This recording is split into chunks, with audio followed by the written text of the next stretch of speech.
Music, pro wrestling. What a combination. Thanks. Someone that can resonate wholeheartedly with that. Wow, this is so much fun. There's a new single out. I didn't know. We're going to talk about that. This is going to be cool. So, Goldy Locks, TNA Impact Wrestling. If you're a fan of TNA Impact Wrestling, even if you're a fan of pro wrestling, you'll remember Goldy Locks. She's been really just doing a great job musically. That's her passion, her interest now. And the Goldy Locks band, I want to talk to her about that, getting started with that. So here we are. We're going to talk about all this. Goldy Locks, thank you so much. And first of all, we'll just start with this. I didn't know. Tell us about this. It's a crushing groove, heartbreaking kind of hit, but I want you to talk about it. Tell us about your new hit single. You are so sweet for even having me on. I appreciate you, James. And before the show, we were just talking about some mutual acquaintances and friends that we have. And I will also say that you're a fellow shooter. You do photography. I didn't know that. So I didn't know. See what I didn't know? Are you a Canon or who are you? Canon, Sony, what do you shoot? That's interesting you say that. It's interesting you say that. Well, you look right here. I'm going to show you right here what I shoot with. Yeah. Ta-da! Thank God. All right. You're a man after my own heart. So this thing, look, this camera is amazing. Now, see, we're talking photography. So what? That's good. We're just having a conversation here. But I have gone to the beach. I like doing a lot of nature. Me and my wife like to go to different places. We'll go to the beach, and I'll bring this little guy with me or little gal. It doesn't matter, whichever. And I'll get, when the moon's rising, I'll get some awesome, really up close shots of the moon. I mean, you're really just right inside to the moon. I'll get pieces of the moon. It's just amazing what these cameras can do. Our cell phones today are amazing.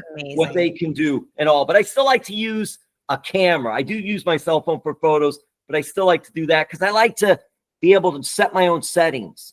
Yep. My aperture, my shutter speed, just different. I like to do that and all. So what about you for photography? Canon all the way. And that's Canon. The photography studio that I have here in Nashville is how we fund our independent record label. So something like I didn't know was actually funded by friends. It was friend funded. I got my balls out, James, and decided to just ask all the people that come to our shows and support, would you kick in $5 or $10? And they did. And we got a chance to film I Didn't Know and a couple other things. And it was all because of support and people that listen and watch your show. So just a huge thanks right off the bat. I went and basically demanded that WWE, TNA, name the leagues, Mickie James. I was like, I need to come holler at you. I got to pitch you something. And song unheard, we sat at this literally it's called Badass Coffee Shop by her in Tennessee. She said, I'd love to do it. And I'm like, but you got to hear the song. And she's like, no, if it's for you, I'll do it. And I was like, well, it's not just for me. We've got country duo rappers, the Lacks, who have a huge support base of their own. They were going to feature in it, write a little something, and then it just all came together. And I'm just the video's blowing up. There was some issues with the streaming. We won't get into that, but somebody dropped the ball. Was it Netflix? Was it Netflix streaming? They had problems with Jake Paul versus Mike Tyson. I remember that. It wasn't. It was somebody else dropped the ball, and I think the person that was helping us might have quit or gotten terminated in the crossfire. Whatever. Needless to say, if you're listening, would you just please go stream I Didn't Know on whatever platform just to pick up the slack for us? But the YouTube channel is doing great with all the views. There's so many positive things about Mickie James and the Lacks. And then every once in a while, you'll get a comment, about me that I'm ugly or fat or I can't sing. That's okay. At least it's a comment, right, James? I'll take it. As they say, as long as people are still talking, whether it be booing, cheering, positive, negative. Exactly. The Goldy Locks, there's a line. There's still a line that people shouldn't cross. And I think a lot of times, people, and especially, I think what would help is if we have to use our real names. It's still, there are going to be people that are going to say negative things, but I think too, when you can hide behind some little nickname or trickery, it gives you that cowardice confidence to be able to post whatever you want. But that's a whole other thing. It is, or it would be nice if we could just go show up and beat the shit out of people that say mean things. How about that? That's how it was when I was growing up, man. You ran your mouth in my neighborhood and that was it. and you didn't do it Yes, again. Lesson Goldy learned. Locks, taking care of business. Yes. Lesson learned, James. Lesson learned. It's so interesting because I knew that you collaborated with Mickie James on this project. I didn't know about your photography. Throwing in the I didn't know, pun intended. Got it. But It's a really cool thing. How did you meet Mickie? And how far back do you go with Mickie James? Because it's interesting to me that you and her parlayed some of that pro wrestling success and then took it to the music scene because you both were singers. Yes. So I met her. We were the OGs. We were the original cast of NWA TNA. I was there from day one. She came in shortly after, and we were associates. We were colleagues. I wasn't tight with a lot of the girls. Trinity I was tight with, and Desire I was friends with, even though we were enemies at some point in time. But like, those were a couple of the girls that I had relationships with, but I wasn't really good friends with Mickie. And then I started to see her at like WrestleCade and different promotions and conventions. And I was like, why haven't we done a song together? And then I didn't know, it never started out as a duet, James. I just kept singing. I didn't know. I just kept singing this thing over and over. And then I was like, what the hell is this about? Okay. And then the song kind of just wrote itself. I always think that's like divine intervention when words come. I give credit. It's not me. I'm just some blonde Muppet in Nashville. But the words came out, and then I was like, well, I didn't know what. And then I was like, boy, it would be cool to do this video. And then what if it's two different perspectives and it's two women that have the same guy? But that's been done a million times. But then how do you make it different? I'm like, you get Mickie James to come sing. So check this out. She came to the studio thinking that we were just going to market. We were just going to say, okay, you sing here. And, I was giving her the lyrics, and I'm like, no, you're singing.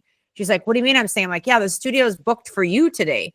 And she was like, but I don't even really know it. I'm like, well, and she just sang it that night and killed it. That was it. No pre-production, no practicing for weeks. She just sang it. Like, I was a little jealous that she did a better job on some lines than I did, and I wrote it. So a really great, not just a great singer, but a great artist. Like, she interprets things really well.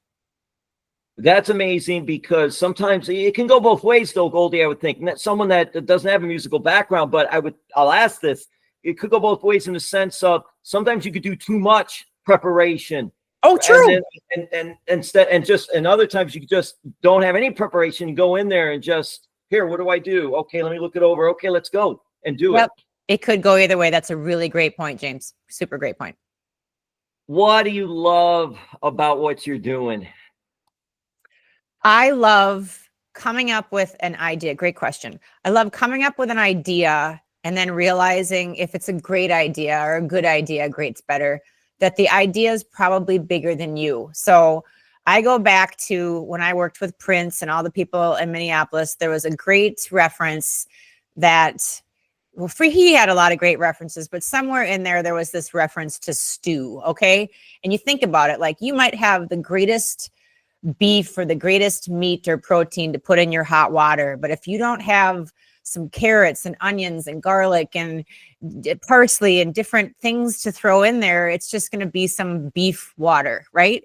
And when you come up with an idea and it starts to become great, it's always, not usually, not maybe, not I hope, but it's always going to be better when other great people throw their ingredients into the stew.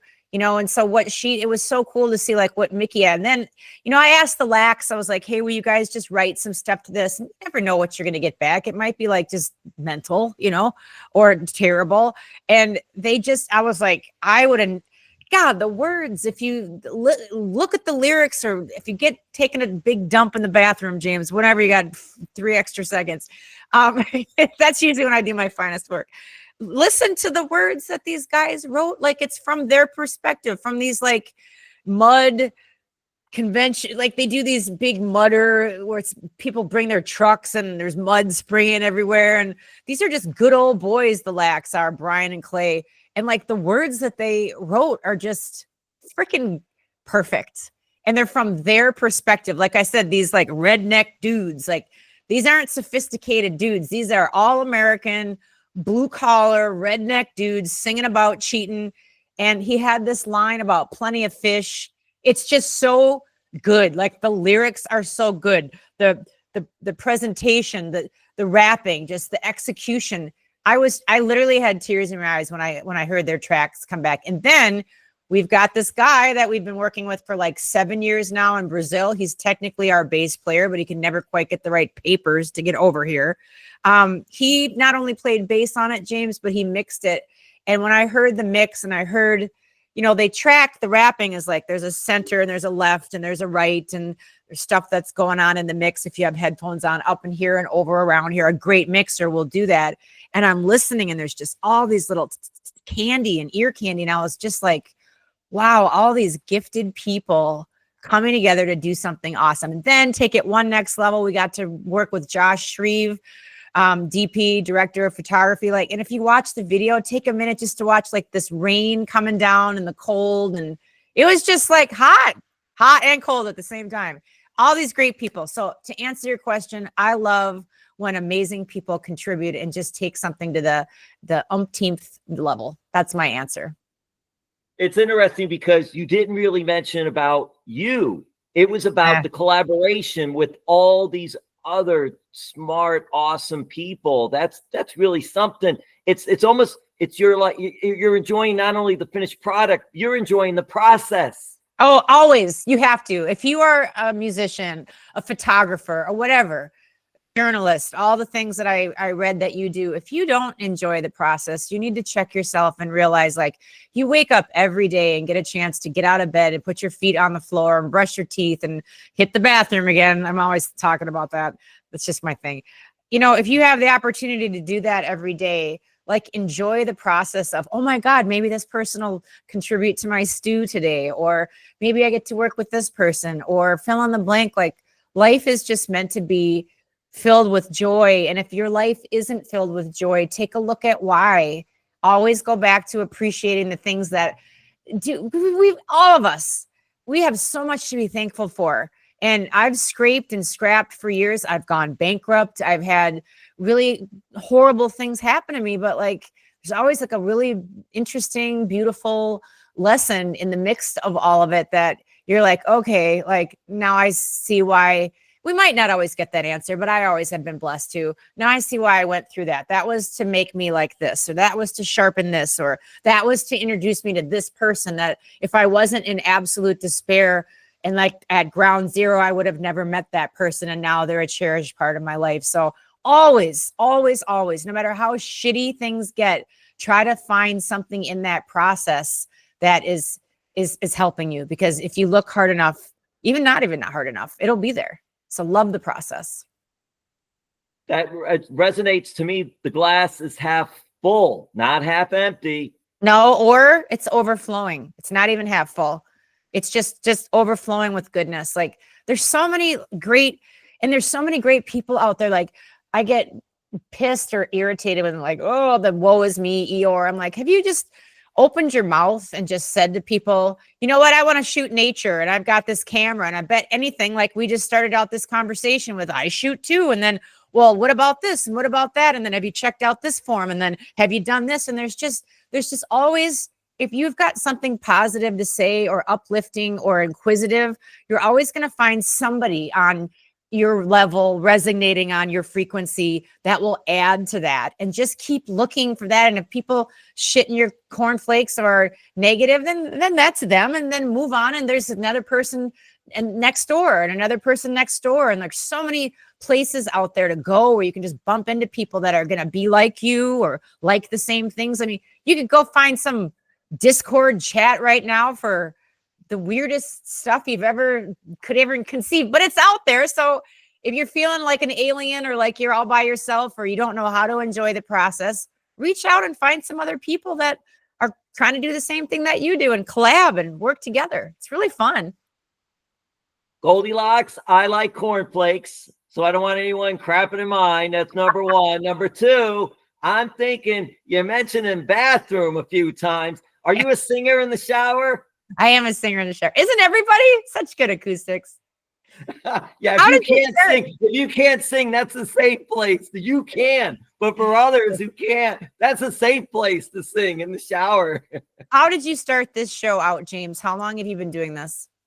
Oh gosh, I would say probably over 10 years, but I've been Really? involved in this. Yeah, but I've been involved in this process of journalism. It's been 35, 40 years now that have been Wow. involved. Yeah, always sports. My forte has been in sports and pro wrestling and now MMA. Big things for me. I love pro wrestling, then gravitated to mixed martial arts. Yeah, I've been doing this, but I was back old school, Goldie. I was with the camera and with the pad and paper and the little, well, and the tape recorder. Does anyone remember tape recorders? I I do. still have one here. So, I mean, I was now, you do everything. I used to be a writer and a photographer, but now you got to write headlines for your stories. You've got to do cut lines for your photos. You got to do videos as well. When you go out there, you become a jack of all trades in this media today. Yep. And Goldie, everyone could be media, because with social media and with the cell phones and being able to use that for video, use that for photos, use that to talk. It's a whole new world out there. Hey, who do we got? Henry wanted to say hi. Do you know John Arisi and do you know Bill Apter? Bill Apter, yes. John, no, I know of him. Bill Apter's great. Bill gave me one of my first opportunities to photograph and write pro wrestling back in the day. So I used to read all the magazines, the Pro Wrestling Illustrated, the Wrestler, all the Apter mags. And I got a hold of the number, called several times when I was young, like early 20s. And he reached back to me. He did return the call and he gave me an opportunity. I always respect Bill Apter. I like to give back because people like Bill Apter and Gary Carreri down here they helped me. So I always like to give back. But yeah, I love Bill Apter. He's great. You see him at the cons. He goes to a lot of the different shows and cons. He does. Yeah. All right, Goldie. You and Mickie James. This is awesome. This is cool. I didn't know. And I'm curious, going back to the day, tell me a little bit about when you got involved in pro wrestling, because that's interesting. Was Vince Russo someone that helped you out? I'm reading some of the things. I'm curious, who helped you get into pro wrestling and just be involved in it? My record label helped me. The lawyer that was our lawyer and attorney was the Jarrett's attorney. And so I thought I got in a lot on my own tenacity and merit, but it was all just somebody pulling strings. And that's how things, I'm going to be honest with you. It's like, I can act like it was all me, but it wasn't at all. It was her giving them an ultimatum saying, hire this girl or I'm not going to help you. And I really appreciate her doing that. She was a good woman. That's how I got into pro wrestling. And what was your next question that you asked? You said Vince it was Russo, people that helped you. Were some of the, I'm just curious, or other people. I don't know. I'm just reading different things. Vince Russo came in later and early, but later I was there for a while and only helped me.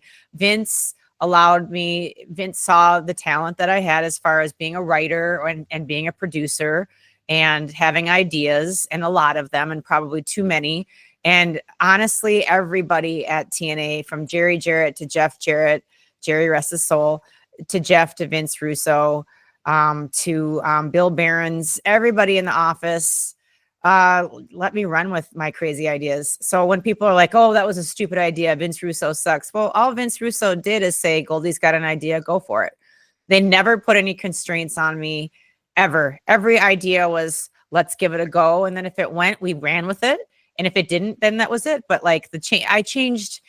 I was like a Sybil for a while, where every week I would show up with a different character and a different costume on, or different hair, different ethnicity, to the point of where some of the people doing like the color commentating were like, oh, who's she? And I'm like, it's still me. And I'm still not interested in you. And then the next week I came back as an African-American, or things that would never fly these days, that would be completely canceled. But you know, it was fun to play characters. And one week I was Hispanic, one week I was African-American, one week I was Asian, one week it was just somebody that was acting and playing a role with an accent and a vibe. And I loved it. They literally let me do whatever I want to do. I wish people wouldn't get so canceled for things that are not ill-intended. They're storytelling, and comedians getting canceled for saying things like, that's comedy. If you don't want to hear it, then don't go. And if you don't like it, then get off their page, unless it's like very foul or, but there's stuff that I see that's like people that I actually like as comedians, and that they'll make comments about like Jesus Christ and I'm Catholic and I've got a good sense of humor. But when it gets to be like really sacrilegious for anybody's beliefs, and I'm like, all right, that's really dark and morbid. Like we all know where that line is. It's like, we all know it's no different than a sexy picture. If you're looking sexy, you can see a little boobie, you can see a little side, but the minute you start turning to the side and there's like, and then it goes from like hot Sports Illustrated to just porn. There's a line, and guys and girls, we all know what it is. Same thing with the cancel culture. There's a line, and I feel like that line has just been so pushed to like anything that you say, you're done. That's it. It's like, what can't I be and I love the comedians, and I love the people that just go out and say whatever they want to say anyway, because they're keeping our amendment real. They're keeping it. Again, there's a lot of stuff that James has said that I don't like or agree with, but this is the country that I live in, and they have the right to say that. I don't have to stick around, but they have the right to say what they have to say. So it's freedom of speech. And I always say, as long as you're not hurting anybody, no. And doing it that way. Now, there are, like you said, there's still a line. There's a line. But There's we should be able to do things like that, and then say, hey, I don't agree with that. No, that's not good. This is what I believe, whatever. Okay, you believe that, I believe that, whatever. Hey, you're crossing the line. All right, I'm not going to listen to that anymore, do that. But I'm not going to tell everybody else, don't listen to that person. No, I'll make that. That's your thing. For my own. Not tell everybody else to do that and all. That's where it goes. With me, Vince, that's where it goes. That's a great point. And Vince was very, very instrumental in. He ran with so many ideas and produced so many great spots with me. He's got a brilliant mind for detail, and all the people that have criticized him, it's like, I would love to see what you come up with every week for fresh content and writing and ideas. It's really, WWE, it just sucks. Really, it's been on the air for how many years now? Like, if it sucks so bad, then why are they selling out arenas still? And why is there, you know what I mean? There's a really interesting thing. You'll see it on social media. It's this violinist, and it shows him in the subway, and he made like $23 or something playing in the subway. And then it shows him someplace else, and he made like a couple $100. And then it shows the same guy at like Carnegie Hall with his $2 million violin that he was also playing in the subway to a sold out, and he made this much money in revenue. And it's all about like where you are and who is viewing you and what. So I had it real good with TNA because I was allowed to really come up and create anything. I remember crashing some production meetings. They used to have production meetings at the Lowe's Vanderbilt Hotel, West End, and finding out, paying somebody to tip me off to what hotel room they were all having. And I remember taping my eyes and putting on this like geisha wig and this little outfit and the red lipstick and just very Asian and putting my finger up on the thing and knocking on the door and them saying, who is this? And then finally I just kept banging. They opened the door. This was 20 years ago. And I was standing there and like, I just remember everybody from Jeff to like Vince to like all the boys that were in there, like, just who the hell is this? And I just like, I trotted in and I had like this strange accent. And I just said, nobody knew it was me. It was so good. And I was like, I am this, and this is what I would like. And they're like, and then I think it was Vince that was like, oh my God, Goldy. And I was like, yeah, it's me, guys. What do you think about this? Like every year I come in as a different, it was so good. It was, now you can't do that. Somebody would shoot you at your door. You know, it's not like it used to be, but that was a magical moment. And I remember them just going, okay, I get it. I'm like, you get it? Like they got it. And they let me do it. And they helped and they added to the stew. And they're like, how about if you do this? And let's find this angle and this angle. And it was really, really badass. So Vince, and then I was on Vince's network for 7-8 years with Bucket Full of Chicken Necks and Goldie's Closet, and tapped into this beautiful following that he has. Like, I will forever be grateful for everything Vince Russo has done for me. Great question. It's interesting too, I think, because you're allowed to come up with your ideas. You're allowed to do that because other places they might not let you do that. And for you to do that. And the other point that you made, which I think is very interesting, it's like any TV show, it's like any movie, it's like any sport or entertainment that is out there, that it's a show, not competition per se, but a show. Some things work and some things aren't, but you don't know until you try. You gotta try it. Connect. That's so right. You have to try. It's not like, oh, why did they do that? Oh, that didn't work. Or whoa, let that really. You always hear more about what fans and people say didn't work than when it does work. But it's like, come on. And I always say this, Goldy, it's a two-way street. It always seems like people want to blame creative all the time when it doesn't work. And then they want to praise the talent when it does. And I'm like, no. You got to praise both, or you got to be critical of both. I always get. No, you're right. You're right. Get back to photography. I shoot a lot of portraits, and nobody's going to ever, when I'm getting my portrait taken, I'm really nitpicky to the point where I'm sure they're like, shut up about the light and this and that, because no one is ever going to say, oh, that photographer did a really bad job, but they're sure going to tell me that I look like crap.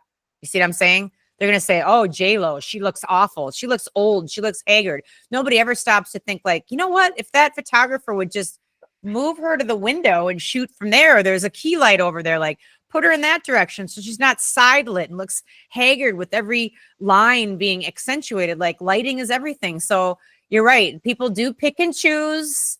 They pick and choose. And my favorite thing to say is like when people pick and choose on political things, like it seems like they are hardcore harping on one thing, but then it's very hypocritical, because then if it's this and this and this, then why doesn't that apply to that? Like, how do you not see like what you are saying completely applies to this, which is where I'm at a loss for. But now where I stand with my politics and my viewpoint, I try to always, and I enjoy hearing my friends that are on completely opposite spectrums. I love going to coffee with them or to dinner and getting in very adult conversations on why they have the viewpoints that they have. What experiences have they lived through, and what lenses do they see in their glasses that they have that? And I'm probably not going to change my viewpoint, James, but at least I understand why they have theirs. And honestly, if we were all on the same side with the same this, and there wasn't this balance in our country of yin and yang, and some people hardcore here and some people, we would have a mess as well. We can't all have the same opinion. That would be just boring, and it would be off. It would be off kilter. It would be. I'm glad you talk about this, because there's a couple things I'm going to go that way with. Do it. What you're talking about. One, it's good to, like you said, competition is good, no matter what it is. Politics, business, sports, competition is great. So we need that. You're right. And the different viewpoints and all. What gets me is when you can have your viewpoint and I can have my viewpoint, and your viewpoint matters, but mine doesn't. No, that's where it gets me like, you don't agree with me? Heck with you. The heck with you. That's not right. That's not right, James. I've got a friend that lives close to me that it is so far beyond mind blowing how on a different plane and spectrum. But you know what? I said a key word. She's my friend.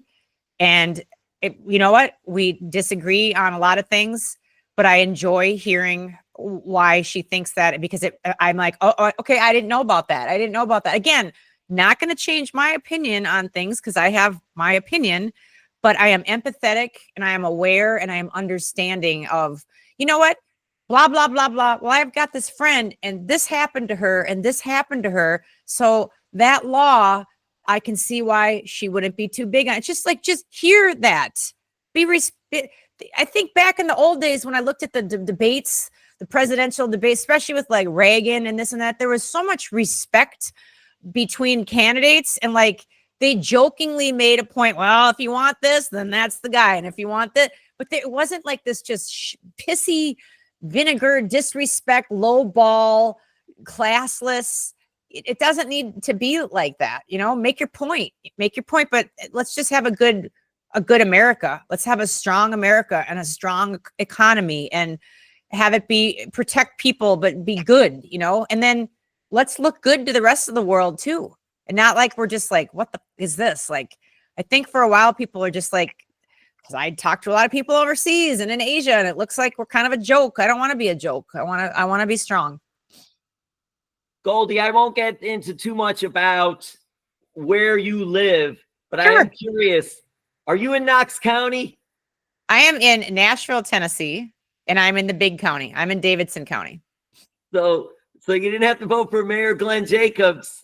I don't even know who that is. Superstar. That's okay. Former WWE superstar Kane, because he's the mayor of Knox County. That's the reason why I brought it up. Is he really? Where is Knox County? Where's that? Well, you got me, because I'm not that area, so I didn't know if you knew Knox County and all. I heard him speak. I did hear him speak, and he did a good job. Good for. I mean, you know what? And I think a lot of people like that.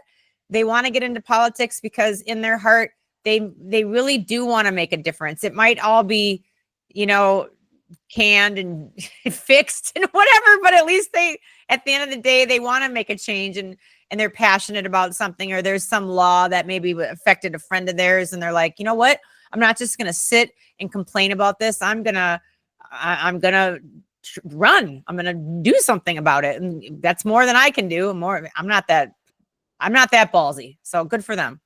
And I know that Jerry the King Lawler many years ago ran for mayor. That was something that happened. He didn't win, but Memphis. He ran for mayor and all. Yep, 3 years ago. And I also know there's a wrestler who was Brodus Clay in WWE, and then he became Tyrus, and he was the NWA champion. And he's on Fox. He's on Fox all the time. He's very popular. He didn't run for office, but talks about politics a lot.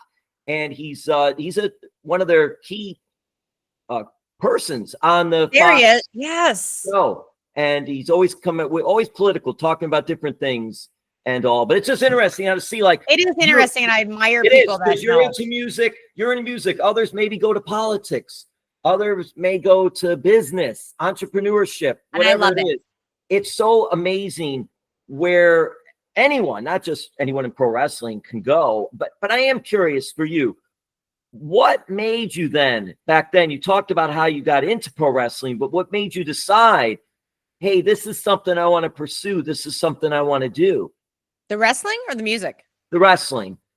Oh, I go back in time, James, and I didn't appreciate how good I had it. I do now, because it's been 20 years and I've grown up some, but I loved being around it. I loved the creativity of it. It's no secret that I am actively trying to get back into wrestling. I want to more than ever, because I've got some ideas. I've been blowing up Tommy Dreamer. I'm always bugging him on NWA, TNA. I guess it's just TNA now.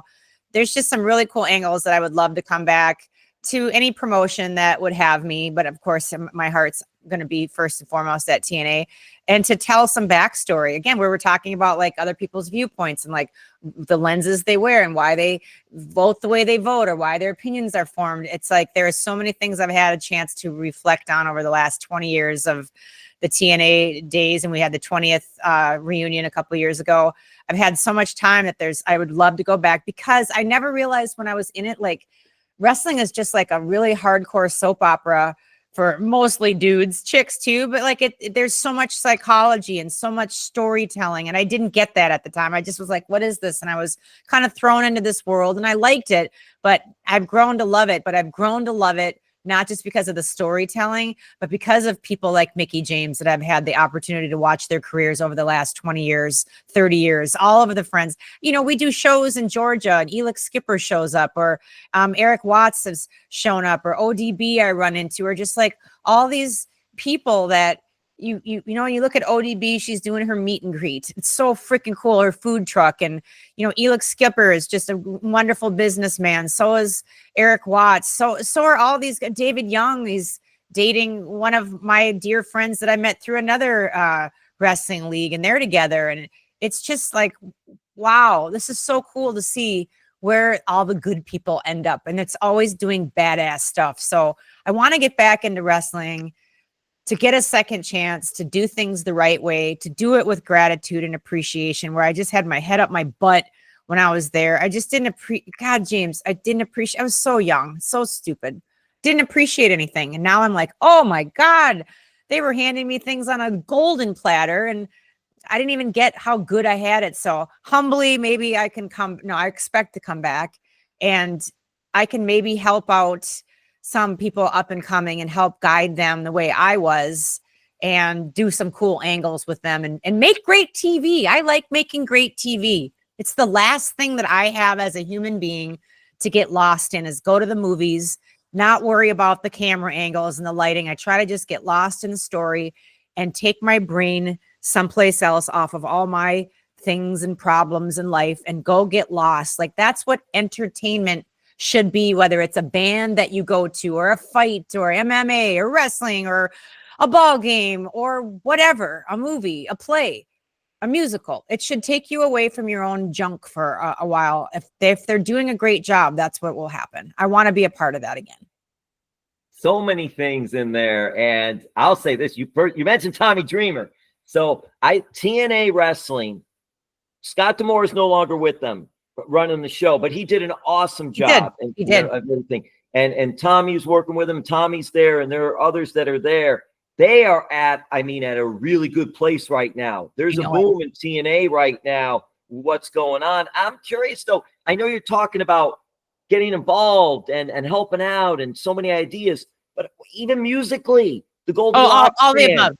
Yeah, the Goldy Locks fan. Why couldn't we see? I mean, has there any talk, even just saying, hey, I'd like to come to a show, have me and my band come to the show and we'll play during the show or do something like that, or no? Nothing like that. That's a great idea. I don't think you know this, but like a lot of the entrance music throughout the first 10, 15 years I wrote or I co-wrote.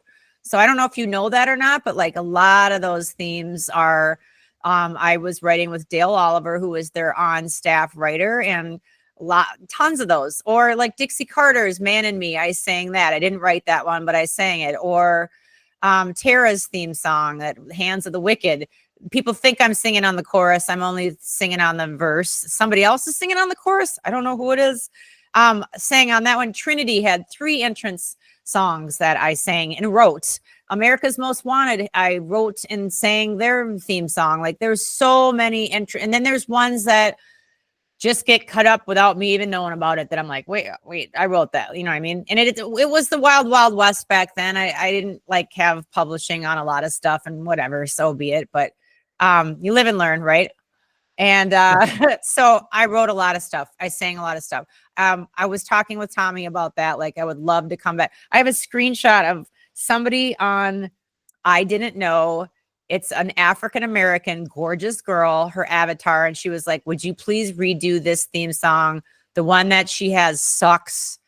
You would think they would bite your hand off for the opportunity to have you redo it. And I was like, wow, that's just somebody out there saying, so I would love to. That was the plan all along, with me getting hired and then singing with the band and doing, and we did some, but not to the capability of like, I love what AEW does with Chris Jericho. Like, say what you want, but they got it down. Like when he was, was it Wembley that he was at? It's Wembley or Wimbledon. Wimbledon's the tennis and Wembley's the, right? Okay. When Chris Jericho, when he sang his entrance song and came out to that, it was just like, it was chills. That was as over as you can possibly get. So, you know, say what you want about the owner of that promotion, but he's got some really great ideas. And they're freaking killing it, you know? So it's all perspective.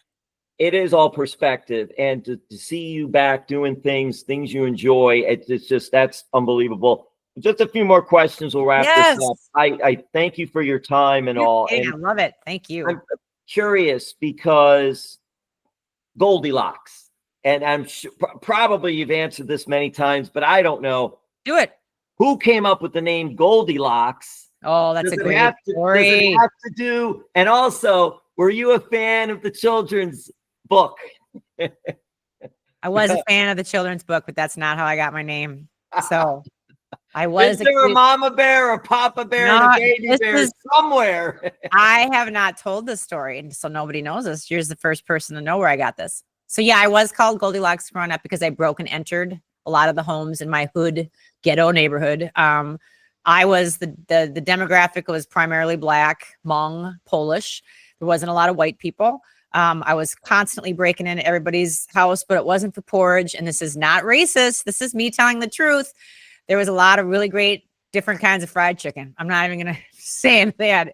My friends had 9, 10 different kinds of chicken wings. So I was always busting in, breaking in when I knew people would be at church, and I was stealing as many chicken wings as I could. I grew up in North Minneapolis, right by Prince, right by Patrick Henry High School. And so all the pictures back in the day will be all my black friends and then this little tiny white head, and it looks like Where's Waldo?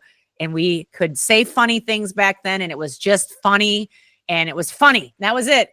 And we loved each other, and we played double dutch till the street lights came on, and they cornrowed my hair. And I literally, like in The Jerk with Steve Martin, I literally for the longest time thought that I was black because all my friends were, and we did black things, which now it's so different now, James. And I miss the simplistic days when you could just be and have the friends that you have and nobody questions anything, because kids were just kids and they weren't taught racism. They weren't taught all the stereotypical crap that's out. It was just kids playing, and I miss that. So I grew up in this neighborhood. I was always breaking and entering.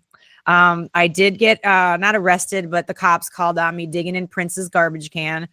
That's how I got my record deal, was digging through his trash can, because you could see from the gate and the chain link fence with the barbed wire, you could see his dumpster with all this fabric hanging out and glitzy sequins. And I wanted it because I wanted to make my own stage costumes. And I'm thinking he's thrown it away, but it was breaking or trespassing. So that's like how the whole record deal thing got. But before there was American Idol and before there was The Voice, there was a show called Showstoppers.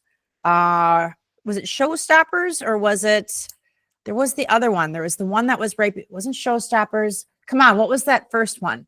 There was with Ed McMahon on it. Ed McMahon. That was, yes, I remember the Ed Well, McMahon. it wasn't Showstoppers. It was what? No, but, I do remember Ed McMahon's show because that was his big thing with Johnny Carson. Then he did his own thing. Star Search. Talent Search. Star Oh, I Search. was going to say Talent Search. Star Okay. Search. There was Showstoppers and there was Star Search. This was like way before. So I was auditioning for that, auditioning. I met this little boy, but he was older than me, but he was super cute. And we would see each other at all the like conventions. And I just remember, I think I kissed him. I was really young. I didn't want to tell my mom and dad because I shouldn't be doing that kind of stuff. But I just thought he was so beautiful. He was so talented, and he could dance and choreograph, and he was amazing. And I remember we became pen pals, and he lived in Yuba City, California. And I'd get these vibrant, ransom looking, cutting out of pop magazines and all the Tiger Beats, and he'd cut a G and he'd cut an O from Vogue, and it would be Goldy Locks. He spelled it with an I though, not the Y. And he would always address these beautiful letters to Goldy Locks. I'm thinking of you, and I miss you, and I love you. And it was this beautiful pen palship that we had for many, many years from my friend in Yuba City, California. And then of course he grew up and I grew up, and that was it. Never heard from him again. I think a couple years ago, I had a wild hair, and I just Googled his name to see, like, could I find, well, my favorite video in the entire world, I found out he was the choreographer of it. This #1 hit, Sia's Chandelier, with this groundbreaking linear video of this young girl dancing through this dilapidated New York apartment. She's everywhere. Chandelier, I want to fly like this. Beautiful, beautiful. And he was the choreographer, not the dancer in it, but the guy that came up with all this stuff. And then I looked him up, and he's been doing all these amazing Target ads and NFL productions and all of this stuff. And so he teaches and choreographs and does all this amazing stuff in Los Angeles. I so wish I could reconnect with him and just say, this name that you gave me when I was a little tiny girl, it stuck with me, and it created an entire brand that does things that ends up like I didn't know. And it was all because of some beautiful kid that, you know, he's a different guy now, and he lives in LA. Read between the lines on that one. Not sure he'd be interested in me anymore, but it was so beautiful to see where his career has gone and blossomed. And my name is all because of him and what he gave me that. So really cool. That was a long-winded answer back with all the neighborhood stuff, but I want to give props and always just remind people to just to chill the hell out with all the canceling and stuff, and just go back to a simpler time when we just got along. And man, all the Mexicans in the neighborhood, all of us would just razz each other about everything. And it was so beautiful and united. Like, the more we picked on each other, the more you felt connected to that person. You just did. You felt like, I love this person and I get this person and I understand their community and their background enough that I can say this and we're cool. And now you would get like crucified till next Sunday. So you get it, James. You get it.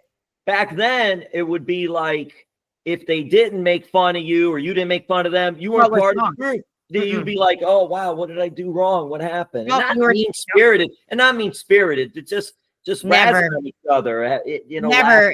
I feel bad for the kids these days that didn't experience all of that, and just the playing outside and the drinking from the hose and just all the, you didn't see color and you didn't see differences. You saw everybody back then was very, very, very united. It just, I don't know. I wonder when that all happened. I wonder if social media and all that plays into like when that it changed. It's just different now. Yeah. Technology, the cell phone, social media, we go through stages. Yeah. Every generation goes through stages of something. This is now what it is. So it is. But I'll say this. I'm going to let you wrap it up. But I had to throw this at you because you mentioned choreography. Jesse from Fame. I don't know if you watched Fame, the TV show, but Jesse was unbelievable on that. And obviously, who's a great choreographer? Now, that was the character's name. It was a weekly TV show, Fame, and Jesse was unbelievable. But the choreographer for the show, I think she starred in the show too. I wish I could remember her name. Debbie Allen. Allen. Yes. Oh my God. What a great choreographer, because you mentioned choreography and all. She's singing and she's in Nashville. Like, I hear projects that people are playing on her stuff, or I hear her name. She's still doing her thing. Like, good for her. I love it. Obviously, you mentioned Prince. Need we say more? Yeah. Amazing. Amazing. And then you mentioned Star Search with Epic Man. You mentioned Tiger Beats. Wow. That magazine, yes, that's old school, Goldy Locks. That's old school. We don't need to be old to know old school stuff. You're not old, James. You're talking about Bill Apter and things like that. And Bill has just been doing what he's been doing for so long. And when you are a fan or you admire somebody, you go down the rabbit hole. Like I was going through all the things that you've done and all your jobs, and you go down, and then it connects to this and this and this and this. And like back in the day, and I mean, this is before my time, but I know people that grew up in the 70s, and there was Tiger Beats and things. There wasn't internet, and that's what you went to the newsstand to see. I'm trying to think of, because I've got older friends that worked radio for David Cassidy. Tony Davis is a friend of mine. He's old, a lot older than me, but I know we have conversations. David lives down here in Fort Lauderdale for a while. Yeah. Okay. Then you know what I'm saying? So it's like, these radio promoters, the old school, the mafia guys that you want that record played, they'd go bashing your, exactly. So, I mean, I hear stories, and I just remember like Tiger Beat and all these magazines. I mean, I know the guys that broke Motley Crue and the stories that they tell me about. Good God. I mean, yeah, it was eons ago, but like, there's just certain things in this business that need to happen to get that record played. And Tiger Beat somehow was always, it's like, got to get into Tiger Beat. I have to let you go because I could talk to you for hours basically, and that's not fair. But have you written a book? Have you written a book about your life? Oh my God. I've got a couple that I'm started. That one, I just did a TV show on TLC called Calling the Cheapskates. I've done Cheapskates. That's a whole nother show, but there's some money saving things that I've started to write. There's some, but I don't want to finish the music book until I get to a little bit different platform, because I don't want everybody to know all my secrets yet. I got to get there first, and then I'll share it with you. It's amazing. Please, and many more years and careers and things and opportunities to come. But so far, wow, that's awesome. My gosh. Would you said I could wrap it up. Would you please, could I make a plea to your listeners and viewers? Would you all just mind, if you wouldn't mind just going to YouTube and looking for I Didn't Know Goldy with a Y Locks band, and just say, I'm listening to James, tell me the technical, the title of your show, because I don't know the title of your show. I just know that I'm interviewing you today, but I don't know the name of your show. It's just very simple. It's Jimmy V3, Pro Wrestling and MMA, and it's very bad. That's it. Very, very basic. So, but yeah, I would love people to go over to YouTube and write that that's where they found out about it, because that's a great pure way to cross promote, and then people can check you out too. Please, if you all would mind doing that, that would be great for James and great for me and Mickie and the Locks. Thanks for having me on. You're amazing. Thank you, Goldy Locks. Big fan from the back in the day, and continue with all the success. Thank you, brother. You take care. You're awesome. Great positivity.